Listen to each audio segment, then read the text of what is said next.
Елімізде егін егу науқаны қызу жүруде. Дәл қазір Абай ауылына қарасты Ақжол егін шаруашылығының тыныс тіршілігімен танысуға келдік. Мұнда 250 гектар күріш бастырылған және 60 центнерге жуық өнім алуды жоспарлап отыр. Шаруашылықта 15 адам жұмыс жасайды, 6 техника жұмылдырылған.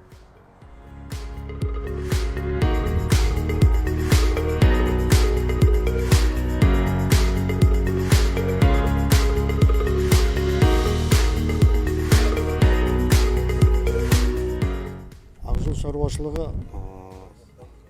бұл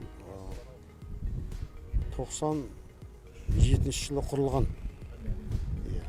Содан кейін ол кездерде бір осы удобрение жағы болмады, тұқым жағы тапшы болды, әйтеуір сондай-сондаймен ыдырап, бір тарап, бір қосылып, осы кейін 2000-нан кейін енді тыва жақсы болып келе жатырмыз енді. Өзіміздің бригадамызда қазір 15 адам жұмыс істейді. Былайша жалпы өніміміз неміз жаман емес енді. Былтырда осы облыс әкімінің қабылдауында болғанмын. 60 центнерден өнім жинап, әр гектардан. Соның грамотасын алғанбыз. Жер тегістейтін бір Мара деген бір құрал шыққан, лазерный. Содан бір екеуін алдық, сонымен әліміз келгенше сол 200 гектардай, 150-200 гектардай соны тегістедік.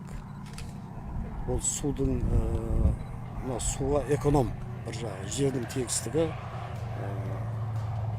Соны енді сол тегістелмеген жерден 60 центнерден алып келе жатқанда енді биыл одан да көбірек алатын шығармыз деген ойдамыз енді.